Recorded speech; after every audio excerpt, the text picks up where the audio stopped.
Nigga, did I just catch you wanting to be shit? Oh my god, this is the 10th Titanic Captain. Oh my goodness, she literally just made a clone of herself.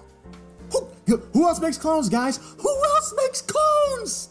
Freaking Robin. Shit, this is the 10th Titanic Captain. This is the one. I'm telling you. And knowing in this chapter that she will be traveling with the Straw Hats? Guys, like she's gonna pull a classic trader type trope, and she's gonna be like, oh, because it's gonna be when we get to Elbaf or wherever we go, right? I believe it's gonna be Elbaf next, but when we get to Elbaf, she's gonna be like, since Blackbeard is here, now you're all screwed. And I betrayed you, and she'll probably bite somebody, or who knows? Honestly. But guys, this is the 10th Titanic Captain. If you do not believe me, watch the video, link in the description. I'm telling you, this has been something I've been thinking about for weeks. I'm telling y'all, this is the one. This is gonna be something. This is gonna be a new thing that I push from here on out. This is gonna be the new raid fail theory. Only difference is that this theory will definitely succeed, guaranteed. Oh my god, Stussy is the 10th Titanic Captain. I don't care what anyone says, man. But anyways, hi, I'm Vagabond Kana. This is One Piece chapter 1073, Miss Buckingham Stussy. So this chapter starts off with Lucci versus Buckingham Stussy, the clone variant. We'll get to see the real variant later on, the actual Buckingham Stussy later on when we get on to Weevil. But yes, Stussy, so she low dips Lucci, but it's because she's kind of fighting unfair in a sense. And she even states this. She says, I know you guys are strong, so I'm not going to fight you head on. Because she ends up taking out like a sea prism stone lipstick or something and touches Lucci with it to make him weak, and then she bites him to knock him out. That's what I'm saying. Like, oh my god, it's so much going on into this. And then you have, like I said, with the clone thing, she calls it a name, which is why I assumed it was a clone. Because at first when I saw this, I was like, okay, she just moved really, really fast. It was like, no, this is like a shadow clone type thing or something, or a fog clone or something, right? Because she gives it a name. She says Kami-e Unbroken Heart Zanshin. So maybe we get to, I don't know what the Viz translation will say or the TCB will say, but I'm pretty sure they'll elaborate upon that more. But honestly, OP Scans has done a really good job so far. But yes, so I'm like, guys, there's so much Robin in this, man. One shot potential, freaking clones. That's just like, guys, come on. But another thing that we get in this chapter is that we do have the confirmation, because Zoro and Brook, they see her knock out CP0. It's like, why are they fighting? And we get confirmation that Vegapunk, this is the one that Vegapunk called to take out CP0. So yes, I know there may be some people out there that may be like, oh, well, I mean, if this doesn't work, I mean, if this is the one that Vegapunk called, then she's probably not the 10th Titanic Captain. There may be some people that think that. I still think she's the 10th Titanic Captain, because think about it. This girl is called the Empress of the Underworld. She has been around, and I don't mean just in a sexual way, because she is called the Queen of the Pleasure District, so she does more than just suck blood. I'm just saying. But she also is called the Queen, the Empress of the Underworld. Now, she's been affiliated with Big Mom. She's been affiliated with many different underworld brokers and such. And what are the odds that she has also been affiliated with Blackbeard? She's had a long time to do this.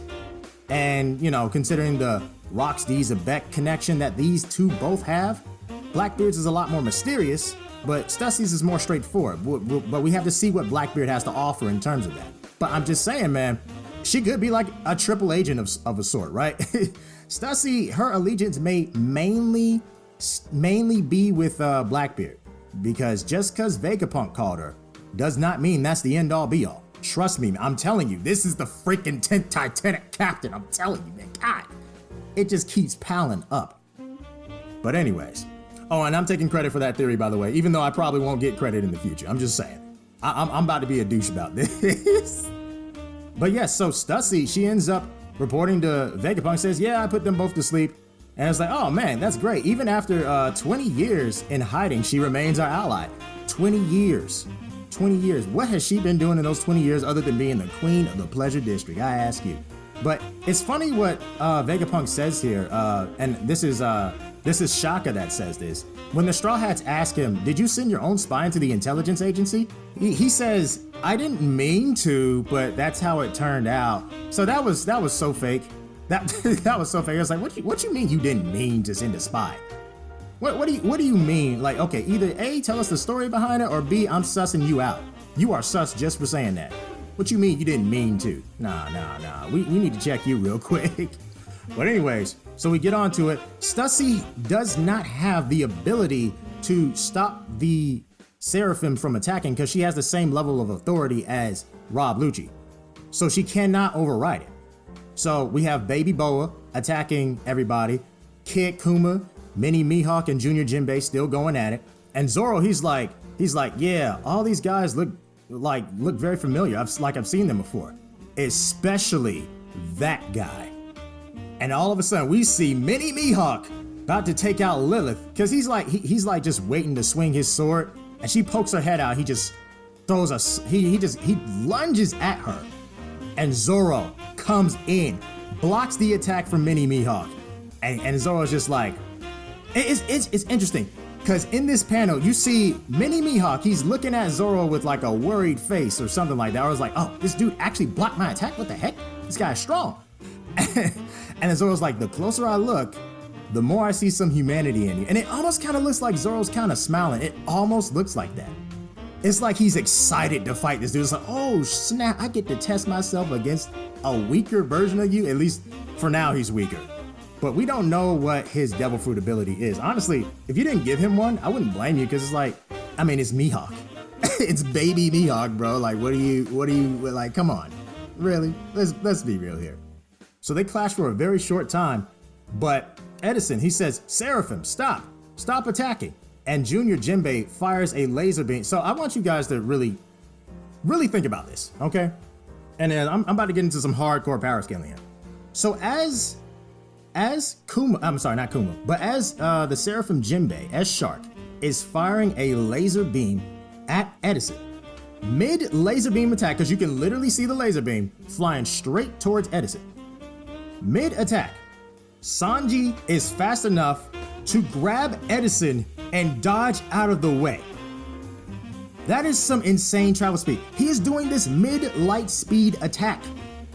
When people sit around and tell you guys like, oh, One Piece characters are faster than light, they really don't say that for no reason. Like they do stuff like this like all the time. They've been doing this since pre-time skip, and they've only gotten faster since then. And this is travel speed. This is like blitzing speed or what? I mean, it's basically the same thing, but this is legitimately like travel speed because like this man grabs him, goes from point A to point B, and dodges a light speed attack. What in the world? You have to be moving faster than that light speed attack in order to do that. That's why I'm just like, guys, like I used to be one of those people that fought against like One Piece characters being like faster than light speed. This was around the end of Whole Cake Island, but I'm just like, it makes too much sense for them to be faster than light speed. It makes way too much sense. Like Sanji is dumb fast, bro. And it's not just Sanji, but Sanji in particular is really, really fast anyways. We all know this, but that's wild. Like, I think people are really underestimating this scene right here because that's just like, ain't no freaking way. But yeah, so we move on and the Seraphim are under control. And so it's just like, so Shaka says to Stussy, thank you, Stussy. We are leaving the island. You should come too. And Stussy says, understood. And Usopp's like, hey, you're just adding more people, which is a lot of people because it's all the Vegapunks, except for the main one maybe because he's missing. So we got to find out what's going on with that. But the main like Stella Body Vegapunk, he is missing. But all the other Vegapunks, they're going to be on the cruise ship. So very interesting there. It's going to be a lot of people, including Stussy. Now, I'm just going, oh, and Bonnie as well. And I'm just going to go ahead and say this.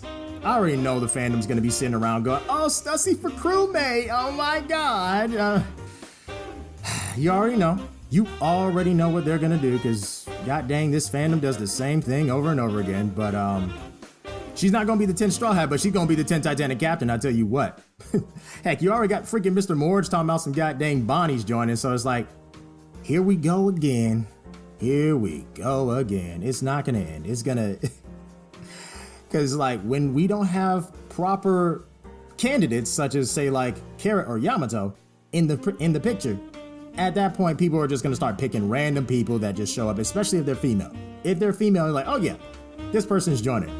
You got a lot of people that look at Vegapunk, right? And they're like, okay, specifically Lilith is joining. Just specifically Lilith. And it's just like, this is weird. This is just getting weird.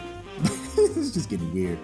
But yeah, people are One Piece fans are gonna One Piece fan. That's just what they're here for. But anyways, so as I said before, Dr. Vegapunk just mysteriously disappeared. Don't know what's going on there. Don't have much to say on that either, but later on, we get onto Sphinx Island, the hometown of Whitebeard. And so we hear of the Marines actually attacking Sphinx Island because while Marco was gone, he was in Wano, right? So the Marines, and that's what I'm saying, you need someone to protect these islands because it's like, you don't have a proper protector, people are just gonna walk through, there are gonna be predators of all kinds, especially if you're not affiliated with the government. This is why I argued for Yamato staying behind in Wano so much. Same thing with Marco. Marco gotta stay back in Sphinx Island. He left for like a few days. They already attacked this joke. Just like, yeah, Marco's not here, screw you. But then Weevil came in, Weevil and Miss Buckingham Stussy, the original, and he actually completely wiped him out. Unfortunately, we find out that Green Bull had showed up and actually captured Weevil. And I'm just like, okay. See, from a power scaling perspective, this all but confirms who's stronger.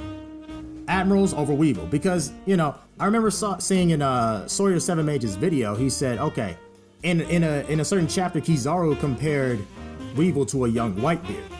So when they compare him to a young Whitebeard, it's kind of broad when they say that, because it's like, okay, are they comparing him to like a Whitebeard when he's like a little kid, or are they comparing Whitebeard to when he was in his prime? That's what we really need to consider, because if we were talking about prime Whitebeard, Weevil would not have gotten captured by Green Bull. I'm sorry, and I don't think Green Bull is stronger than prime Whitebeard. I would never. That's just blasphemy. Okay, I would never say that. But I do have to definitely say that, yeah, this definitely puts Green Bull under the Admiral level category. So he's either first commander level or below, I would say, right? But I actually am looking forward to more Weevil action. It might be very interesting in the future to see what he does. Maybe he has a devil fruit. But anyways, Miss Buckingham Stussy, she is in Sphinx Island and she's talking about some, hey Marco, hand me over Whitebeard's treasure. And also my son, he got captured by Green Bull, and you know, it really sucks. And he's very compassionate about it. It's like, oh man, that really sucks. We get a cutoff scene, and this is actually kind of big. So we have Kizaru talking to one of the 5 elders, and he's talking to he's talking about Dr. Vegapunk. He says, Dr. Vegapunk, okay, I see. Have you met each other? And he says, and this guy's name is Saint J. Garcia, Saint J.D. Legend, Saint J. Garcia Saturn. So his last name is Saturn, and they call it the 5 Elder Stars. So we didn't get that star portion at the end of this. So, because they are always just called the 5 Elders, but now it's called the 5 Elder Stars. And this one's named after Saturn. So I'm pretty sure each of the 5 Elders will be named after planets. But this guy mentions that he knew Vegapunk a long time ago. Now, here's an interesting thing about this. There are 8 planets in our solar system, but however, these are only 5 Elders. So why only 5? So they'll just be named off of 5 planets? Let's assume Earth does not count, right? There's still 7 more planets. So it's like we're just gonna leave 3 or 2 of them out. It's like, I don't really know how that... I mean, like, it's fine, it's whatever, but this is Saturn, so I'm guessing we're going to get a Neptune, a Jupiter. You gotta have Jupiter in there. And Mars, maybe Uranus or Venus, I don't know. But I find it weird that it's only 5. Maybe Emu counts as another star. It might be possible, which that would make 6. Which would go with the theory that I have about the 6 moons, because there are 6 moons and technically 7 moons, because there's another moon that orbits around another moon. So, but there are 6 moons in the One Piece world. So maybe that is kind of what they're really aiming towards. Emu representing another one, which will go along with the 6 moons. I don't know.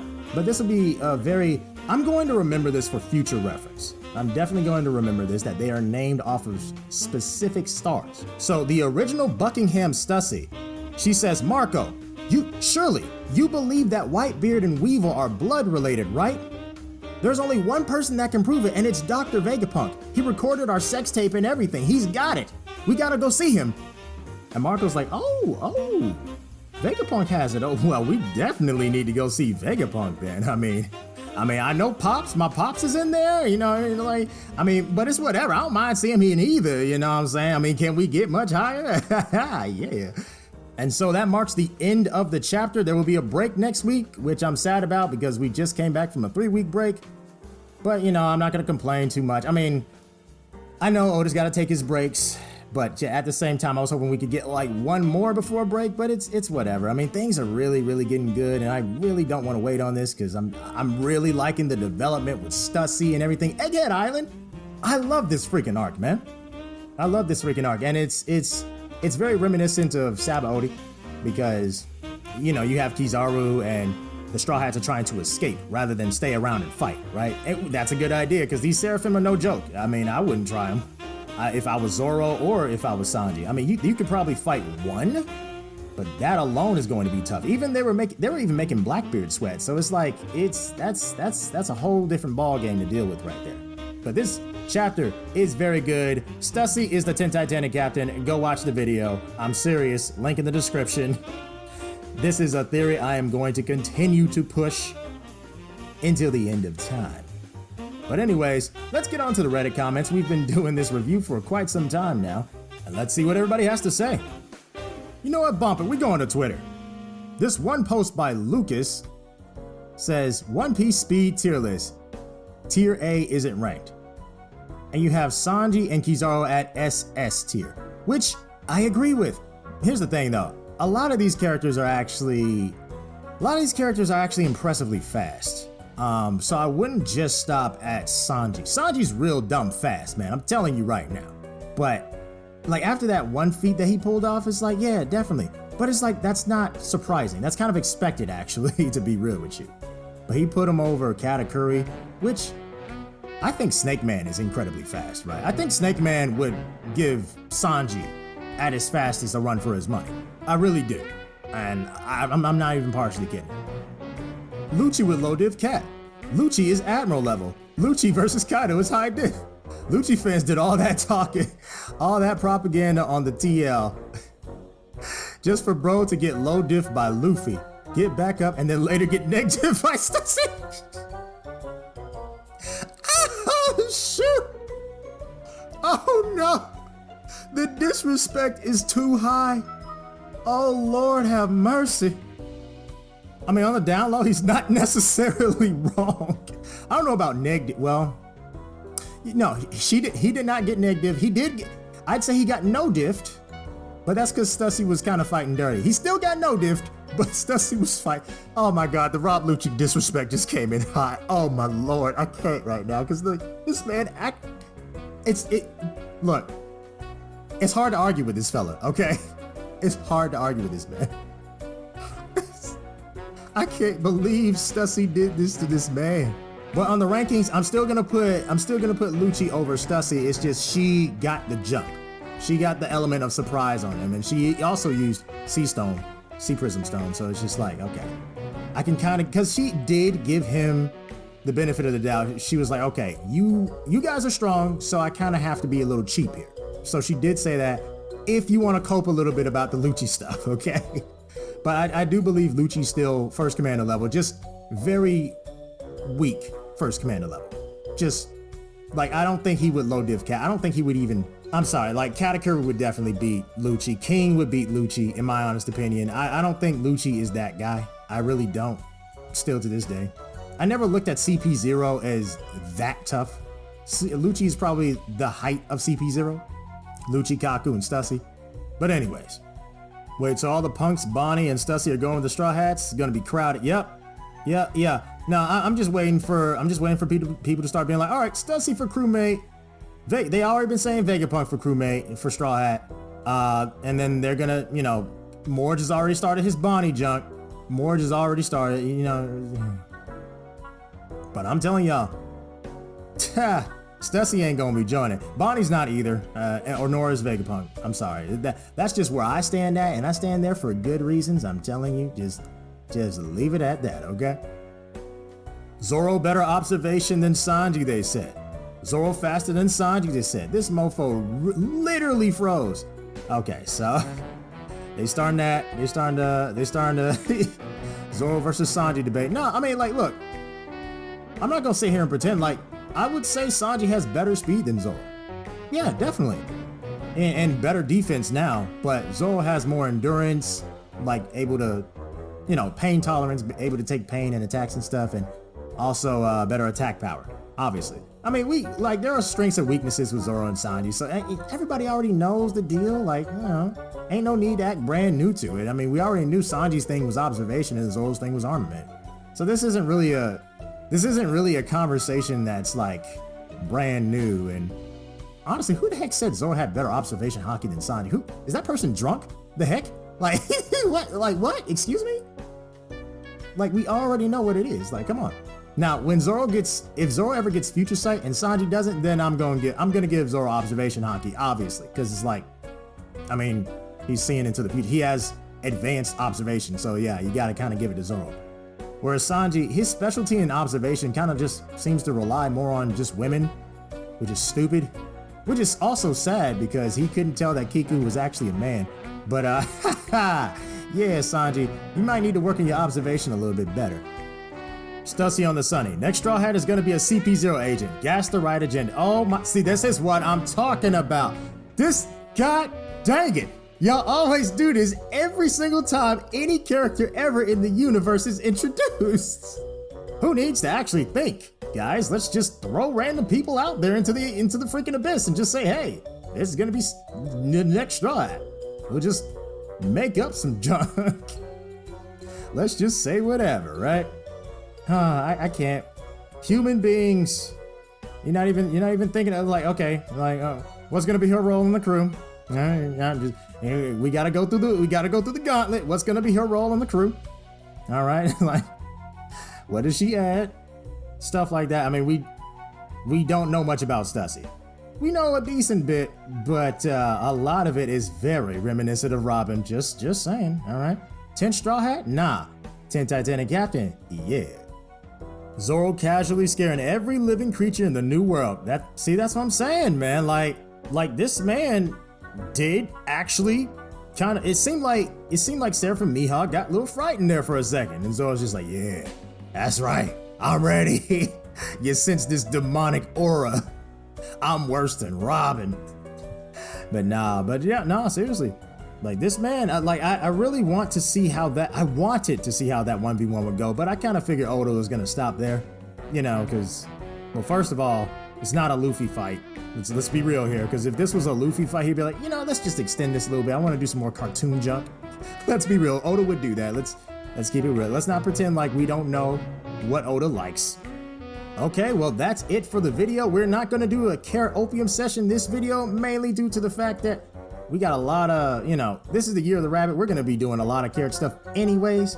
But if you want your carrot fix, hey, 10 Titanic Captain video right there. Just click on it in the description. I'm just saying. But yeah, definitely, we're going to be talking more about some carrot stuff in the future. And expect some good carrot. Expect carrot to join the crew. That's all I'm going to say. That's all I really need to say. You don't expect it? Fine. Don't believe me. But when I'm right, I'm going to act like a straight up dick.